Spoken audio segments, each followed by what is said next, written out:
একসময় আইপিডিএ ভারতীয় গণনাট্য সংঘ তার কালচারাল দিকটা নিয়ে সারা ভারতেই খুব সুনাম ছিল, খ্যাতি ছিল।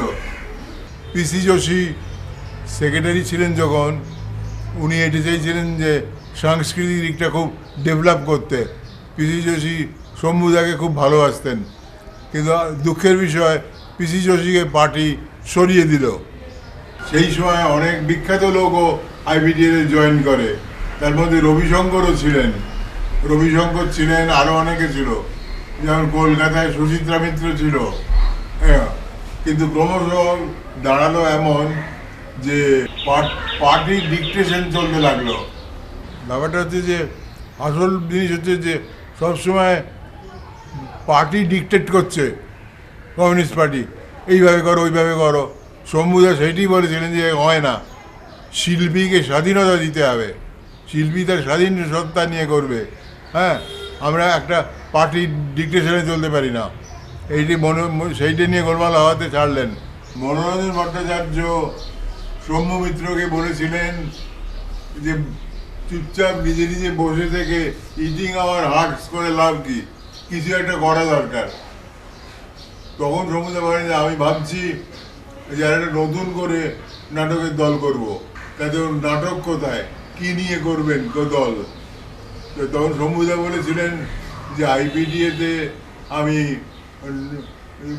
খুবই বিখ্যাত নাটক যেটা হয়েছিল নবান্ন, সেই নবান্নটা আইপিডিএর বাইরে আমি করতে চাই, করলে ইচ্ছে করতে করবো, কিন্তু আমার গ্রুপ কোথায়, লোক কোথায়, কাদের নিয়ে করব?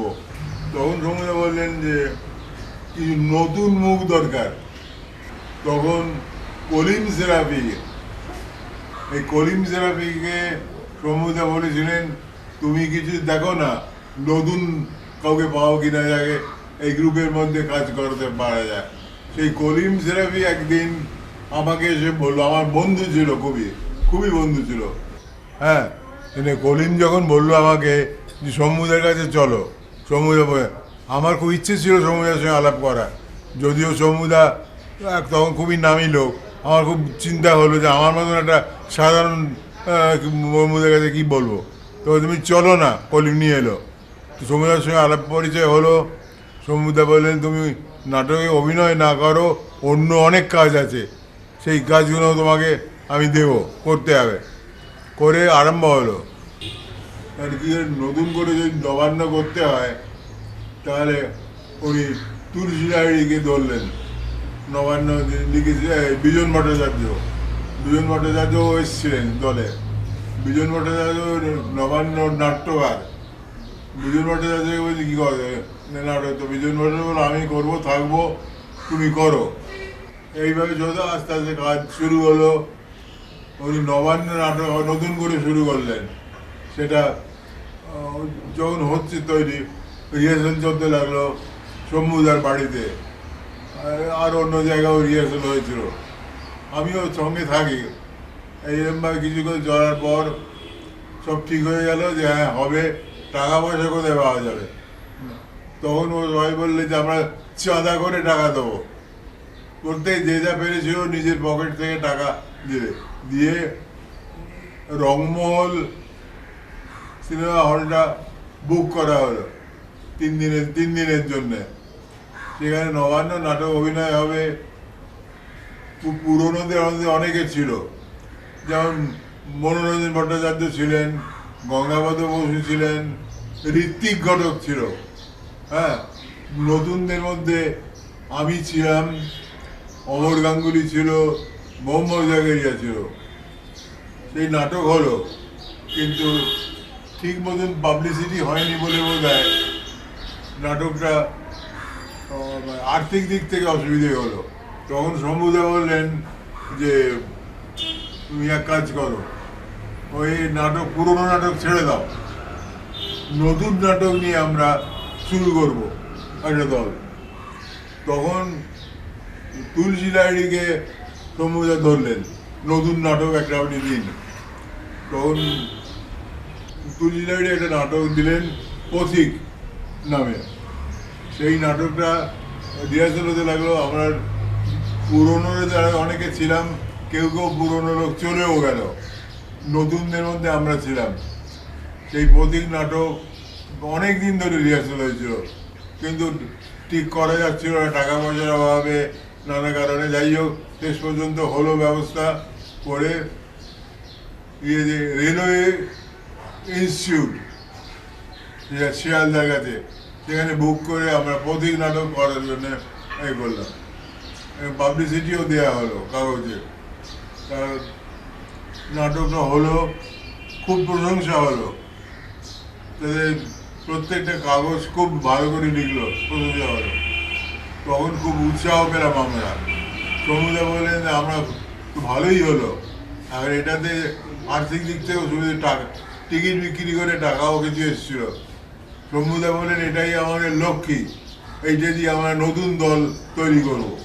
আমরা সমুদার বাড়িতে 11 নাসিরুদ্দিন রোড, সেখানে তার বাইরের ঘরে আমাদের জটলা হতো রোজ বিকেলবেলা, ঠিক আছে, সন্ধ্যেবেলা।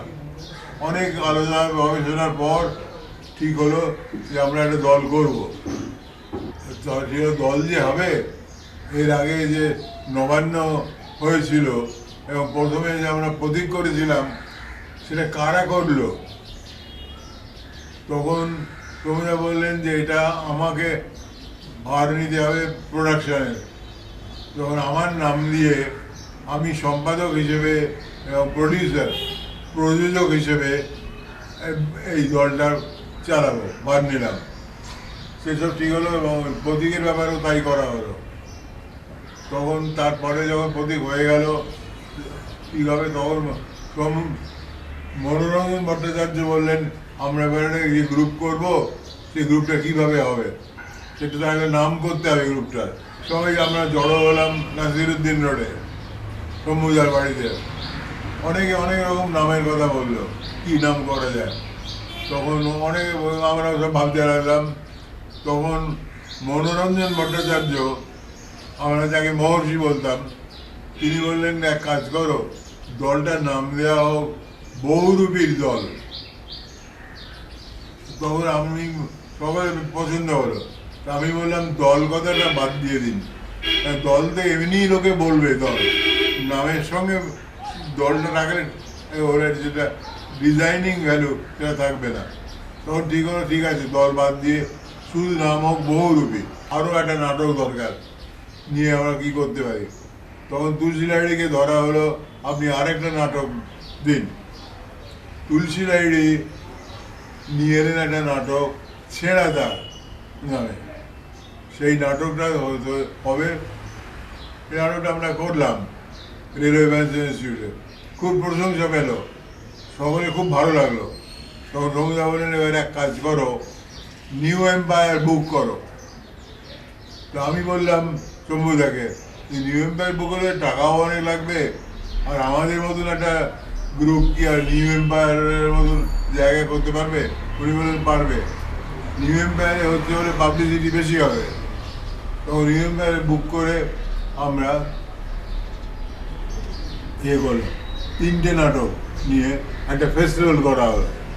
ছেঁড়াদার, অধিক, ছেঁড়াদার, আর খুব সম্ভব বোধ হয় 4 অধ্যায় ছিল, ইয়ে করা হলো। তাই থেকে বহুরূপীর নাম শুরু হলো দলে। তাতেই বহুরূপী খুব খ্যাতি পেল সব জায়গায়। তারপর তো বহুরূপী আরও অন্য নাটক করেছে। আমরা এমনকি দিল্লিতে গিয়ে অল ইন্ডিয়া ড্রামা ফেস্টিভ্যালে নাটক করেছি এবং সেখানে ফার্স্ট হয়েছি। খুব সবাই খুব প্রশংসা পেয়েছে অল ইন্ডিয়া। হ্যাঁ, আমি তখন সেক্রেটারি ছিলাম। এই হলো বহুরূপীর জন্মকথা এবং যেভাবে বহুরূপী কাজ করে চলেছে আগে ওরা।